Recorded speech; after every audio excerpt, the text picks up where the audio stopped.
Thank you, Mr. Chairman. My name is Manjgo. I'm from the University of Maribor, Faculty of Mechanical Engineering, and it's my honor that I have opportunity to present one part of my doctoral dissertation, which I prepared with my supervisor, Thomas Vuherer, and Professor Lojen, and also with Bernetič, who provided for us this armour steel. In introduction, I will talk a little bit about armour steels, its weldability, and our research aim of this work. What is armour steel? Armour steel belongs in the group of high-strength steels with really extremely high yield and tensile strength, also with ultra-high hardness and good ductility. Armour steels are used for civilian and military purposes to produce the combat vehicles like tanks, armored vehicles, and facilities for which anti-ballistic protection is primary. What is the main function of armour steel? That's of course is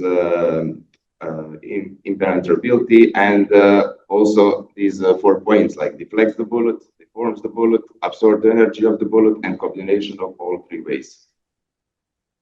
Now this is the most famous, I can say, manufacturers in Europe of armour steels. There's Armox from Sweden, Russian group without the commercial name, Mars from France, Protac from Slovenia, and Spiborg from Sweden.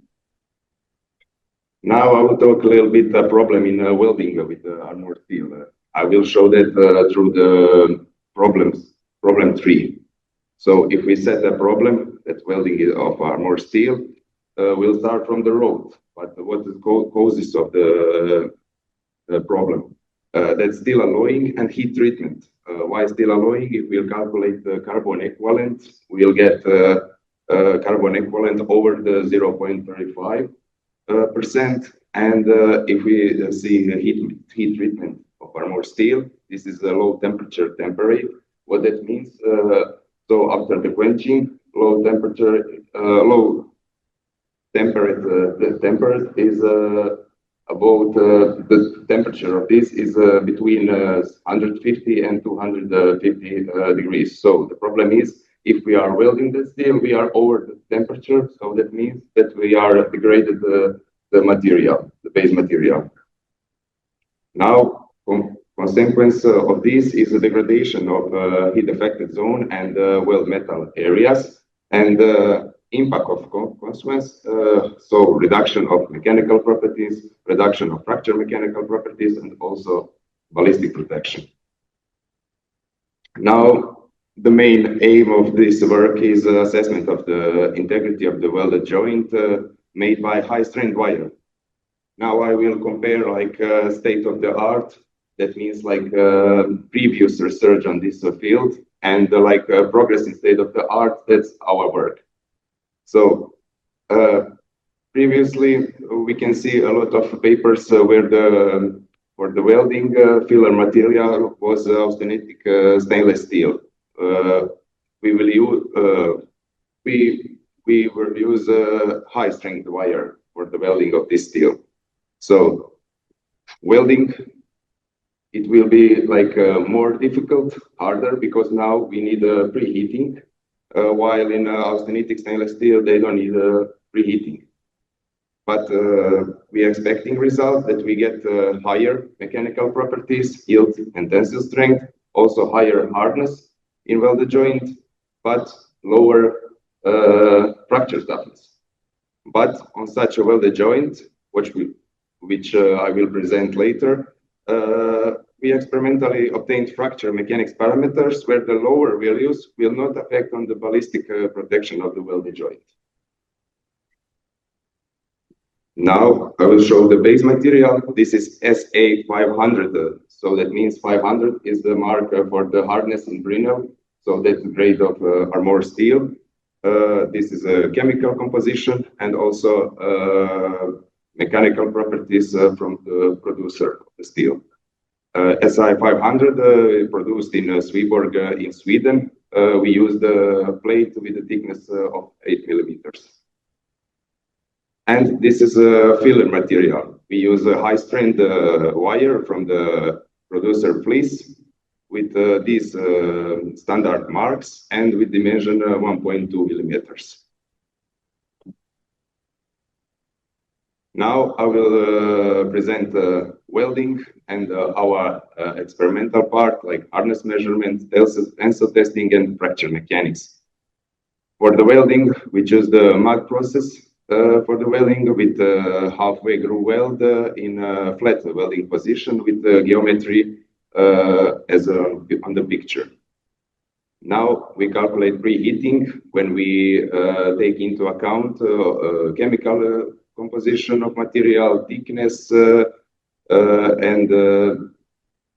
heat input in the welded joint. So we got 120 degrees Celsius, and this is welding parameters. What we can see here that we try to have as much as possible lower heat input in the welded joint while we preheated the plate on 110, and we always waited for the temperature to go down and then start with the next run with the welding. Now is a like short video. I can show you like 3 to 5 seconds just to see that we welded this plate. Now it's a hardness measurement. We measure that through all samples in 3 lines, weld crown, weld middle, and weld rod, with 1 millimeter distance between the Vuherer pyramid. We use the Vuherer HV10, and then we just convert that result in the Brinell, because Brinell is the official value for the armour steels. Here is the results. You can see the diagram of the hardness, which I split in the zone. You can see what is weld metal, heat affected zone, degraded zone. What that means, degraded zone? That means that this is zone where we have a lower hardness because the heat from the welding affects on that zone, and hardness is not as prescribed, like less than 500 Brinells. So we can see in weld metal, the average values is 347 Brinells, in heat affected zone 325, in degraded zone 430, and in base material is prescribed over the 500 Brinells. After that, tensile testing, you can see the geometry of the specimen, and we performed like 2 specimens from the base material and 2 specimens for the weld metal. This is the results we obtained in weld metal. That the yield strength is 963 megapascals, while the tensile strength is over the 1000 megapascal. After that, okay, fracture mechanics, where we perform the test according to the ASTM E180-820 standard with the geometry as a picture, where we use these on the picture is specimen with the supporting knife, what we use for experiment. We choose the complaints method for the obtain the fracture mechanic parameters. Firstly, pre-fatigue, when we spread the crack in right dimensions, like in Formula 1, and then we also follow the standard to be the same crack length on the both sides of the specimen. Next is test. So on the diagram, it shows like diagram force semi crack mouth opening the displacement. This is from the heat affected zone specimen. results, and also how we get that diagram. Firstly, we follow the standard and use this formula to get the first slope of this method, and then after that half of this force we use for unloading. And okay, for every unload we got the 1 point of our resistance curves diagrams.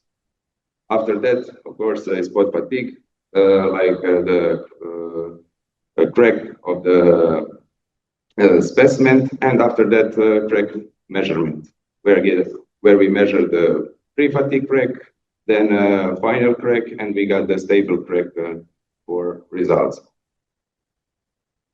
What is the results of a fracture mechanical test?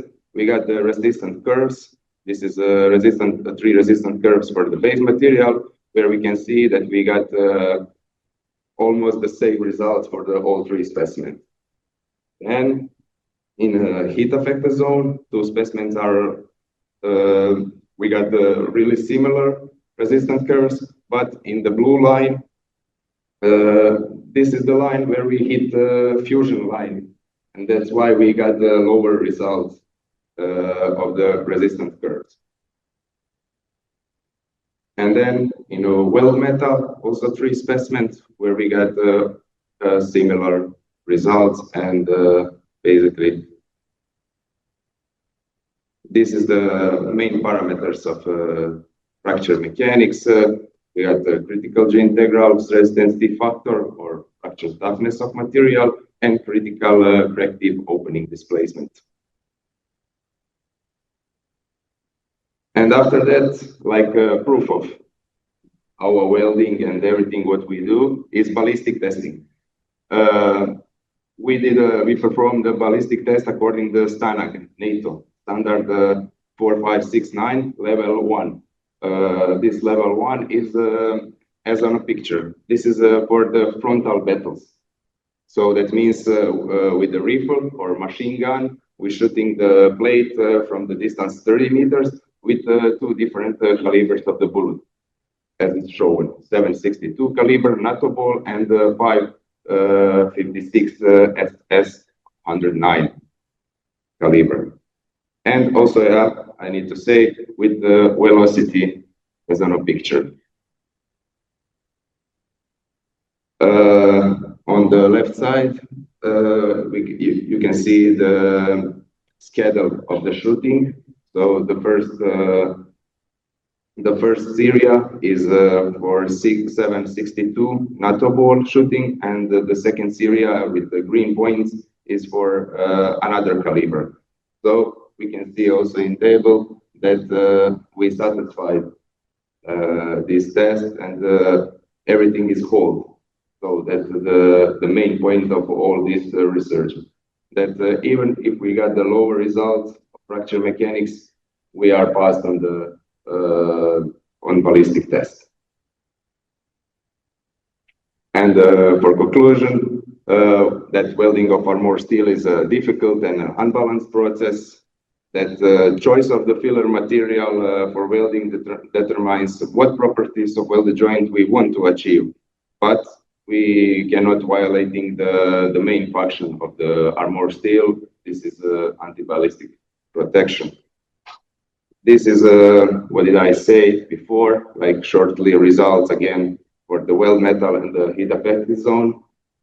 And at the end, like this type of welded joint passed the ballistic test and show that it can be applied in the future and also in industries from this field. Thank you for your attention.